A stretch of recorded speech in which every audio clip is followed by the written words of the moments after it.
Shalom Elohim, damai sejahtera kiranya menyertai engkau. Mari kita mengawali pagi ini dengan beribadah, membaca, merenungkan firman Tuhan. Karena hidup kita adalah datangnya dari Tuhan, oleh sebab itu kita persembahkan untuk kemuliaan nama Tuhan. Sebelumnya mari kita berdoa. Allah yang Maha Kasih, kami bersyukur atas kasih setia Tuhan terhadap kehidupan kami. Tuhan telah membangunkan kami di pagi ini. Pagi ini Tuhan, kami ingin merenung sejenak. Biarlah renungan ini meneguhkan dan menguatkan kami, mendidik, mengajar di dalam kebenaran Yesus Kristus. Kiranya Roh Kudus menerangi batin kami dan menjadikan kami pelaku firman yang sejati. Amin. Saudaraku yang terkasih, bacaan kita akan kita baca dari Ibrani 12 ayat 6. Demikianlah pembacaan Alkitab kita. Karena Tuhan menghajar orang yang dikasihinya, dan Ia mencambuk orang yang diakuinya sebagai anak. Saudaraku yang terkasih, ketika kita masih kecil, seringkali seorang anak merasa orang tuanya jahat ketika berusaha mendisiplinkannya. Ada yang diperingatkan dengan keras, dimarahi, dan bahkan mungkin ada yang dipukul. Berbagai macam cara dilakukan oleh orang tua agar anak mereka bisa menjadi baik dan tidak melakukan kesalahan yang sama. Tujuan orang tua mendisiplinkan anaknya jelas, demi kebaikan anak tersebut.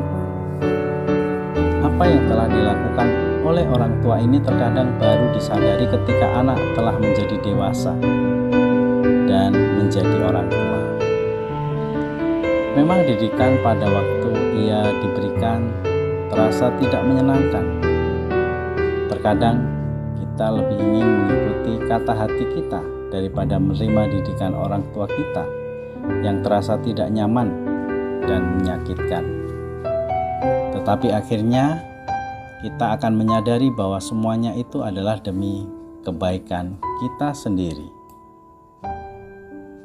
Saudaraku yang terkasih di dalam Tuhan Yesus Kristus, sama halnya seperti orang tua kita. Demikian pula Tuhan mendidik kita selaku anak-anaknya dengan didikan yang keras. Bahkan sekali dua kali Tuhan akan menghajar kita ketika kita melakukan kesalahan atau berbuat dosa, sebab Ia tidak ingin kita binasa. Kerap kali orang mudah menyerah ketika mendapatkan hajaran dari Tuhan berupa penderitaan atau persoalan hidup. Dalam hal ini penulis Ibrani mengingatkan kita untuk meneladani Tuhan Yesus.